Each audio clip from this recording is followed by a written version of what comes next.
ಮೂತ್ರ ವಿಸರ್ಜನೆ ಮಾಡುವಾಗ ಉರಿ ಬರುವಂಥದ್ದು, ಪದೇ ಪದೇ ಮೂತ್ರ ವಿಸರ್ಜನೆ ಮಾಡಬೇಕಂತ ಅನಿಸೋದು, ಹಾಗೆ ತುಂಬ ಯೂರಿನ್ ಅರ್ಜ್ ಬಂದಾಗ ತುಂಬ ಅರ್ಜೆಂಟ್ ಅಂತ ಅನಿಸೋದು, ಅರ್ಜೆನ್ಸಿ ಅಂತ ಹೇಳ್ತೀವಿ. ಯೂರಿನನ್ನು ಕಂಟ್ರೋಲ್ ಮಾಡ್ಕೊಳಕ್ಕೆ ಆಗದೇ ಲೀಕ್ ಆಗಿಬಿಡುವಂಥದ್ದು, ಹಾಗೆಯೇ ಸ್ವಲ್ಪನೇ ಮೂತ್ರ ವಿಸರ್ಜನೆ ಮಾಡೋದು, ಹೋಗಿ ಬಂದಿದ ತಕ್ಷಣನೇ ಮತ್ತೆ ಇನ್ನೊಂದ್ಸಲ ಹೋಗ್ಬೇಕಂತ ಅನಿಸ್ತಾ ಇರುತ್ತೆ, ಇಲ್ಲ ಹೋಗ್ಬೇಕಂತ ಅರ್ಜ್ ಬಂದ್ರೂ ಯೂರಿನ್ ಬರ್ತಾ ಇರಲ್ಲ, ಸ್ವಲ್ಪನೇ ಬರ್ತಾ ಇರುತ್ತೆ, ಹಾಗೆ ಯೂರಿನ್ ತುಂಬ ಸ್ಮೆಲ್ ಇರುತ್ತೆ. ಸೊ ಇದೆಲ್ಲ ಲಕ್ಷಣಗಳಿದೆ ಅಂತೇಳಿ ಹೇಳಿದ್ರೆ ಇದು ಮೂತ್ರ ಸೋಂಕಿನ ಲಕ್ಷಣಗಳು, ಯೂರಿನರಿ ಟ್ರ್ಯಾಕ್ ಇನ್ಫೆಕ್ಷನ್ ಅಂತ ಏನು ಹೇಳ್ತೀವಿ. ಸೊ ಈ ಥರ ಇನ್ಫೆಕ್ಷನ್ ಇರೋರಿಗೆ ಅವಾಗವಾಗ ಸ್ವಲ್ಪ ಮೈಲ್ಡ್ ಆಗಿ ಜ್ವರ ಬರ್ತಾ ಇರತ್ತೆ, ಹಾಗೆ ತುಂಬ ಚಳಿ ಅಂತ ಅನಿಸ್ತಾ ಇರತ್ತೆ. ಈಗ ಮೂತ್ರ ಸೋಂಕು ಆದಾಗ ಏನು ಪರಿಹಾರಗಳನ್ನ ಮಾಡ್ಕೋಬೇಕು, ಹಾಗೆ ಇದು ಯಾಕಾಗತ್ತೆ ಅಂತ ಕಾರಣಗಳ ಬಗ್ಗೆ ಇವತ್ತಿನ ಸಂಚಿಕೆಯಲ್ಲಿ ತಿಳಿಸ್ಕೊಡ್ತೇನೆ. ಎಲ್ರಿಗೂ ನಮಸ್ಕಾರ. ನಾನು ನಿಮ್ಮ ಡಾಕ್ಟರ್ ಅಮೃತ ಎಸ್, ಜೀವೋತ್ತಮ ಹೆಲ್ತ್ ಆಯುರ್ವೇದ ಕೇಂದ್ರ, ಬೆಂಗಳೂರು.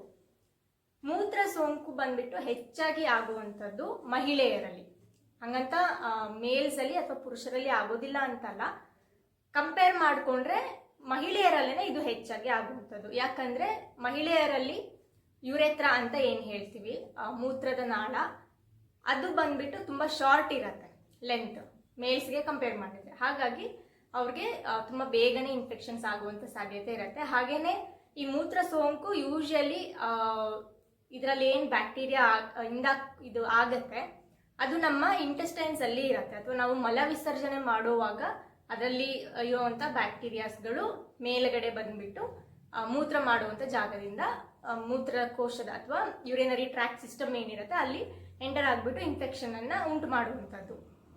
ಮಹಿಳೆಯರಲ್ಲಿ ಇದು ತುಂಬಾ ಹತ್ರನೇ ಇರೋದ್ರಿಂದ, ಮಲ ವಿಸರ್ಜನೆ ಮಾಡೋ ದ್ವಾರ ಮತ್ತೆ ಮೂತ್ರ ವಿಸರ್ಜನೆಯ ದ್ವಾರ ತುಂಬಾ ಹತ್ರನೇ ಇರೋದ್ರಿಂದ, ಹಾಗೆ ಮೂತ್ರನಾಳದ ಲೆಂತ್ ಕಡಿಮೆ ಇರೋದ್ರಿಂದ ಮಹಿಳೆಯರಲ್ಲಿ ತುಂಬಾನೇ ಜಾಸ್ತಿ ಯೂರಿನರಿ ಟ್ರ್ಯಾಕ್ ಇನ್ಫೆಕ್ಷನ್ ಆಗುವಂತ ಸಾಧ್ಯತೆಗಳಿರುತ್ತೆ.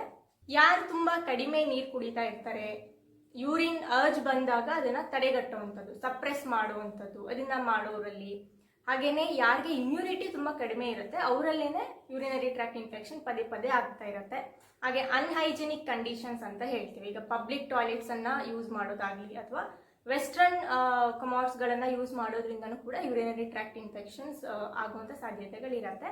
ಸೊ ಇದೆಲ್ಲ ಮೇನ್ ಕಾರಣಗಳಿಂದಾಗಿ ಯೂರಿನರಿ ಟ್ರ್ಯಾಕ್ಟ್ ಇನ್ಫೆಕ್ಷನ್ಸ್ ಅಥವಾ ಮೂತ್ರ ಸೋಂಕು ಅಂತ ಏನ್ ಹೇಳ್ತೀವಿ ಉಂಟಾಗ್ತಾ ಇರುತ್ತೆ. ಇನ್ನು ಇದಕ್ಕೆ ಪರಿಹಾರಗಳೇನು ಅಂತ ನೋಡೋದಾದ್ರೆ, ಮೊದಲಿಗೆ ತುಂಬಾನೇ ಹೆಚ್ಚಾಗಿ ನೀರು ಕುಡಿಬೇಕು. ಸೊ ಸಾಮಾನ್ಯವಾಗಿ ಈ ತರ ಮೂತ್ರ ಸೋಂಕು ಆದಾಗ ಮೂತ್ರ ಉರಿ ಬರ್ತಾ ಇರೋ ಕಾರಣದಿಂದಾಗಿ ಬಹಳ ಜನ ನೀರನ್ನ ಕುಡಿಯೋದಿಲ್ಲ. ನೀರು ಕುಡಿದ್ರೆ ಮೂತ್ರಕ್ಕೆ ಹೋಗ್ಬೇಕಾಗತ್ತೆ, ಪೇನ್ ಆಗುತ್ತೆ ಅಥವಾ ಬರ್ನಿಂಗ್ ಆಗುತ್ತೆ ಅಂತ ಅಂದ್ಬಿಟ್ಟು ನೀರು ಕುಡಿಯೋದನ್ನ ಕಡಿಮೆ ಮಾಡಿರ್ತಾರೆ. ಬಟ್ ಹಾಗೆ ಮಾಡಬಾರ್ದು, ನೀರನ್ನ ಹೆಚ್ಚಾಗಿ ಕುಡಿಬೇಕು. ನೀವು ನಾರ್ಮಲ್ ಆಗಿ ಏನ್ ಕುಡಿತೀರ ಅದಕ್ಕಿಂತ ತುಂಬಾನೇ ಹೆಚ್ಚಾಗಿ ನೀರನ್ನ ಕುಡಿಬೇಕು. ಆವಾಗ ಬ್ಲಾಡರ್ ಅಲ್ಲಿ ಅಥವಾ ಮೂತ್ರಕೋಶದಲ್ಲಿ ಏನ್ ಇನ್ಫೆಕ್ಷನ್ಸ್ ಬಿಲ್ಡ್ ಆಗಿರತ್ತೆ ಅದೆಲ್ಲ ಫ್ಲಶ್ ಔಟ್ ಆಗುತ್ತೆ. ಇನ್ನು ಮನೆಮದ್ದುಗಳು ಅಂತ ನೋಡೋದಾದ್ರೆ, ಮೊದಲನೇದು ಬಾರ್ಲಿಯ ಗಂಜಿ. ಸೊ ಬಾರ್ಲಿ ಅಕ್ಕಿ ಅಂತ ಏನ್ ಸಿಗತ್ತೆ ಅದನ್ನ ಸ್ವಲ್ಪ ತಗೊಂಡ್ಬಿಟ್ಟು ಅನ್ನ ಬೇಯಿಸೋ ರೀತಿ ಅದನ್ನ ನೀರಲ್ಲಿ ಬೇಯಿಸ್ಬಿಟ್ಟು ಅದರ ಗಂಜಿ ಏನಿರತ್ತೆ, ಬಾರ್ಲಿ ಬೇಯಿಸಿರುವಂತ ನೀರನ್ನ ಸೇವನೆ ಮಾಡುವಂಥದ್ದು. ಪ್ರತಿದಿನ ಒಂದು 50ರಿಂದ 100 ml ಅಷ್ಟು ದಿನಕ್ಕೆ 2 ಬಾರಿ ಅಥವಾ 3 ಬಾರಿ ಸೇವಿಸ್ತಾ ಬರಬೇಕು. ಇನ್ನು ಎರಡನೇದು ಮೂತ್ರ ರೋಗಕ್ಕೆ ತುಂಬಾನೇ ಒಳ್ಳೆಯದು ಇದು ಕಬ್ಬಿನ ಹಾಲು. ಸೊ ಶುಗರ್ ಕೇನ್ ಜ್ಯೂಸ್ ಅಂತ ಏನ್ ಹೇಳ್ತೀವಿ, ಸೊ ಕಬ್ಬಿನ ಹಾಲಿನ ಸೇವನೆಯಿಂದಾಗಿನೂ ಕೂಡ ನಾವು ಮೂತ್ರಕ್ಕೆ ಸಂಬಂಧಪಟ್ಟಂತ ಏನೇ ತೊಂದರೆ ಇದ್ರೂ ಸರಿ ಮಾಡ್ಕೋಬಹುದು. ಪ್ರತಿದಿನ ಒಂದು 100 ml ಅಷ್ಟು ಶುಗರ್ ಕೇನ್ ಜ್ಯೂಸ್ ಅನ್ನ ನಾವು ದಿನಕ್ಕೆ 2 ಬಾರಿ ಸೇವನೆ ಮಾಡ್ತಾ ಬಂದ್ರೆ ಮೂತ್ರ ಸೋಂಕು ಏನಿರುತ್ತೆ ಅದು ಕ್ರಮೇಣವಾಗಿ ಕಡಿಮೆ ಆಗ್ತಾ ಬರುತ್ತೆ. ಇನ್ನು ಮೂರನೇದು ಬಂದ್ಬಿಟ್ಟು ತುಂಬಾನೇ ಈಸಿ, ಎಳೆನೀರಿನ ಸೇವನೆ. ಸೊ ಎಳ್ನೀರನ್ನು ಕೂಡ ನಾವು ಮೂತ್ರ ರೋಗಕ್ಕೆ ತುಂಬಾನೇ ಹೆಲ್ಪ್ಫುಲ್ ಇದೆ. ಪ್ರತಿದಿನ 1 ಅಥವಾ 2 ಎಳ್ನೀರನ್ನ ತಗೋಬಹುದು. ಅದರಲ್ಲಿ ಬೇಕಿದ್ರೆ ಒಂದು ಸಣ್ಣ ಪೀಸ್ ಅಷ್ಟು ಕಲ್ ಸಕ್ಕರೆಯನ್ನ ಹಾಕ್ಬಿಟ್ಟು ಸೇವನೆ ಮಾಡಬಹುದು. ಇನ್ನು 4ನೇದು ಬಂದ್ಬಿಟ್ಟು ಧನಿಯಾ ಬೀಜ, ಕೊರಿಯಂಡರ್ ಸೀಡ್ಸ್ ಅಂತ ಏನ್ ಹೇಳ್ತೀವಿ. ಸೊ ಈ ಧನಿಯಾ ಬೀಜ ಕೂಡ ನಿಮ್ಮ ಮೂತ್ರಕ್ಕೆ ಸಂಬಂಧಪಟ್ಟಂತ ತೊಂದರೆಗಳನ್ನ ಸರಿ ಮಾಡ್ಲಿಕ್ಕೆ ತುಂಬಾನೇ ಉಪಯುಕ್ತ. ಪ್ರತಿದಿನ ರಾತ್ರಿ 1 ಚಮಚದಷ್ಟು ಧನಿಯಾ ಬೀಜನ 1 ಗ್ಲಾಸ್ ನೀರಿನಲ್ಲಿ ಅದನ್ನ ನೆನೆಸಿಟ್ಬಿಟ್ಟು ನೆಕ್ಸ್ಟ್ ಡೇ ಬೆಳಗ್ಗೆ ಅದನ್ನ ಹಾಗೇನೆ ಏನು ಅದನ್ನ ಕುದಿಸ್ದೇನೆ ಆ ಬೀಜಗಳನ್ನ ಫಿಲ್ಟರ್ ಮಾಡಿಬಿಟ್ಟು ಬರೀ ಆ ನೀರನ್ನ ಮಾತ್ರ ಸೇವನೆ ಮಾಡುವಂಥದ್ದು. ಸೊ ಈ ರೀತಿ ಇದನ್ನ ಧನಿಯಾ ಬೀಜನ ನೀರಲ್ಲಿ ನೆನೆಸಿಟ್ಬಿಟ್ಟು ಆ ನೀರನ್ನ ಕುಡಿಯೋದ್ರಿಂದಾಗಿನೂ ಕೂಡ ಮೂತ್ರ ಸೋಂಕನ್ನ ಸರಿ ಮಾಡ್ಕೋಬಹುದು. ಸೊ ಇದೆಲ್ಲ ಹೋಮ್ ರೆಮಿಡೀಸ್ ಅನ್ನ ಟ್ರೈ ಮಾಡ್ತಾ ಬಂದ್ರೆ ನಿಮ್ಗೆ ಒಂದು ವಾರದ ಒಳಗಡೆ ಮೂತ್ರ ಸೋಂಕು ಏನಿರುತ್ತೆ ಹಾಗೆ ನಿಮ್ಮ ಸಿಂಪ್ಟಮ್ಸ್ ಏನಿರುತ್ತೆ ಅದೆಲ್ಲ ಕಡಿಮೆ ಆಗ್ತಾ ಬರುತ್ತೆ. ಕೆಲವರಿಗೆ ಪದೇ ಪದೇ ಈ UTI ಇನ್ಫೆಕ್ಷನ್ ಆಗ್ತಾನೆ ಇರುತ್ತೆ. ಸೊ ಅಂಥವ್ರೆಲ್ಲ ಏನ್ ಒಂದು ಫಾಲೋ ಮಾಡಬೇಕು ಅಂತ ಅಂದ್ರೆ ಗೋಕ್ಷೂರ ಪೌಡರ್ ಅಂತ ಹೇಳಿ ಬರುತ್ತೆ. ನೆಗ್ಗಿನ ಮುಳ್ಳು ಅಂತ ಏನ್ ಹೇಳ್ತೀವಿ, ಇದು ಹಳ್ಳಿ ಕಡೆ ಹೊಲದಲ್ಲೆಲ್ಲ ನೆಲದಲ್ಲಿ ಹರಡ್ಕೊಂಡಿರತ್ತೆ. ಸೊ ಅದು ಸಿಕ್ತಂದ್ರೆ ಅದರಿಂದ ಡೈರೆಕ್ಟ್ ಆಗಿ ತಗೊಂಡ್ ಬಂದು ಅದರಲ್ಲಿ ಕಷಾಯವನ್ನ ಮಾಡ್ಕೊಂಡ್ಬಿಟ್ಟು ಅಥವಾ ಅದರ ಮುಳ್ಳೇನಿರುತ್ತೆ ಇದ್ರದ್ದು ಮುಳ್ಳನ್ನ ಯೂಸ್ ಮಾಡಬೇಕು. ಆಕ್ಚುಲಿ ಅದು ಬಂದ್ಬಿಟ್ಟು ಫ್ರೂಟ್, ಅದು ಹಣ್ಣದು, ಆ ಗಿಡದ ಆ ಹಣ್ಣಲ್ಲೇನೆ ಮುಳ್ಳಿರುತ್ತೆ. ಸೊ ಈ ನೆಗ್ಗಿನ ಮುಳ್ಳು ಅಂತ ಹೇಳಿ ಹೇಳ್ತಾರೆ. ಇದನ್ನ ಮುಳ್ಳುಗಳನ್ನ ತಂದುಬಿಟ್ಟು ಒಣಗಿಸಿ ಪುಡಿ ಮಾಡಿ ಯೂಸ್ ಮಾಡ್ಬೋದು, ಇಲ್ಲ ಅದರಿಂದ ಕಷಾಯ ಮಾಡಿ ಕೂಡ ತಗೋಬಹುದು. ಇನ್ನು ಅದು ಅವೈಲಬಲ್ ಇಲ್ಲ ಅಂತ ಹೇಳಿ ಹೇಳೋರಿಗೆ ಮಾರ್ಕೆಟ್ಸ್ ಅಲ್ಲಿನೂ ಕೂಡ ಸಿಗತ್ತೆ, ಗೋಕ್ಷೂರ ಪೌಡರ್ ಅಂತ ಹೇಳಿ ಹೇಳ್ತೀವಿ. ಇದನ್ನ ತಂದುಬಿಟ್ಟು 1 ಚಮಚೆಯಷ್ಟು ಪೌಡರ್ ಅನ್ನ ಬಿಸಿನೀರಲ್ಲಿ ಹಾಕೊಂಡ್ಬಿಟ್ಟು ಅದನ್ನ ಸೇವನೆ ಮಾಡ್ತಾ ಬರ್ಬೋದು. ಇಲ್ಲ ನೆಗಿನ ಮುಳ್ಳುಗಳು ಕೂಡ ಸಿಗತ್ತೆ ಡ್ರೈ ಇರೋವಂಥದ್ದು, ಅದನ್ನ ತಂದ್ಬಿಟ್ಟು ಕಷಾಯ ಮಾಡಿ ಕೂಡ ಸೇವನೆ ಮಾಡ್ಬೋದು. ಸೊ ಒಂದು 30 ರಿಂದ 40 ml ಅಷ್ಟು ಕಷಾಯವನ್ನ ದಿನಕ್ಕೆ 2 ರಿಂದ 3 ಬಾರಿ ಸೇವನೆ ಮಾಡ್ತಾ ಬರಬೇಕು. ಇನ್ನು ಸಿಟ್ಸ್ ಬಾತ್ ಅಂತ ಹೇಳಿ ಹೇಳ್ತೀವಿ, ಟಬ್ ಒಳಗಡೆ ಸ್ವಲ್ಪ ಬಿಸಿನೀರನ್ನ ಹಾಕ್ಬಿಟ್ಟು ಕೂತ್ಕೊಳ್ಳೋದು.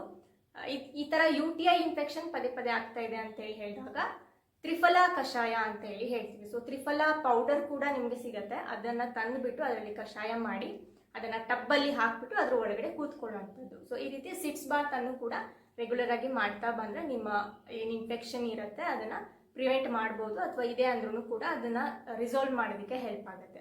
ಇನ್ನು ಇಮ್ಯುನಿಟಿ ಬಿಲ್ಡ್ ಮಾಡೋದು ಕೂಡ ತುಂಬಾನೇ ಇಂಪಾರ್ಟೆಂಟ್ ಆಗುತ್ತೆ. ವೈಟಮಿನ್ C ಜಾಸ್ತಿ ಇರೋವಂಥ ಫ್ರೂಟ್ಸ್ಗಳು, ಆರೆಂಜ್ ಆಗಿರ್ಬೋದು, ಮೂಸಂಬಿ ಇರ್ಬೋದು, ಅಥವಾ ನೆಲ್ಲಿಕಾಯಿ, ಬೆಟ್ಟದ ನೆಲ್ಲಿಕಾಯಿ ಇರ್ಬೋದು, ಇದನ್ನೆಲ್ಲ ಹೆಚ್ಚಾಗಿ ಸೇವನೆ ಮಾಡ್ತಾ ಬರಬೇಕು.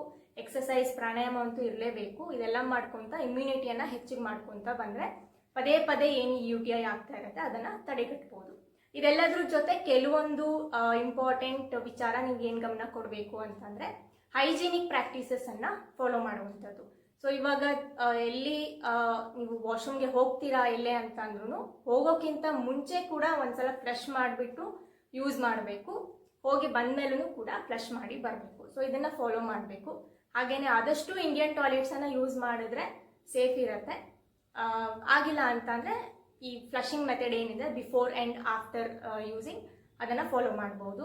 ಇನ್ನು ಸಪ್ರೆಷನ್ ಆಫ್ ಅರ್ಜ್ ಅಂತ ಏನ್ ಹೇಳ್ತೀವಿ, ಯೂರಿನ್ ಅರ್ಜ್ ಬಂದಾಗ ಅದನ್ನ ಕಂಟ್ರೋಲ್ ಮಾಡುವಂಥದ್ದು, ಇದನ್ನ ಯಾವುದೇ ಕಾರಣಕ್ಕೂ ಮಾಡ್ಲಿಕ್ಕೆ ಹೋಗಬಾರ್ದು.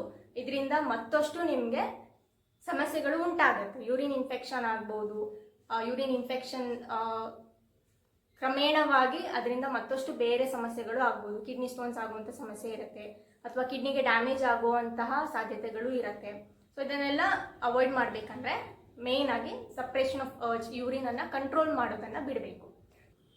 ಇದೆಲ್ಲ ಮಾಡಿನೂ ಕೂಡ ನಿಮ್ಗೆ ಏನೂ ರಿಲೀಫ್ ಸಿಗ್ತಾ ಇಲ್ಲ ಅಥವಾ ಸಮಸ್ಯೆ ಸರಿ ಹೋಗ್ತಾ ಇಲ್ಲ ಅಂತ ಹೇಳಿ ಹೇಳಿದ್ರೆ ವೈದ್ಯರನ್ನ ಭೇಟಿ ಮಾಡೋದು ಒಳ್ಳೆಯದು ಅಂತ ಹೇಳ್ತಾ ಇಂದಿನ ಸಂಚಿಕೆಯನ್ನು ಮುಗಿಸ್ತಾ ಇದ್ದೇನೆ. ಮುಂದಿನ ಸಂಚಿಕೆಯಲ್ಲಿ ಮತ್ತೆ ಆರೋಗ್ಯಕ್ಕೆ ಸಂಬಂಧಪಟ್ಟಂತ ಬೇರೆ ಮಾಹಿತಿ ಜೊತೆ ಬರ್ತೇನೆ. ಅಲ್ಲಿವರೆಗೂ ಎಲ್ಲರೂ ನಗ್ತಾ ಇರಿ. ನಮಸ್ಕಾರ.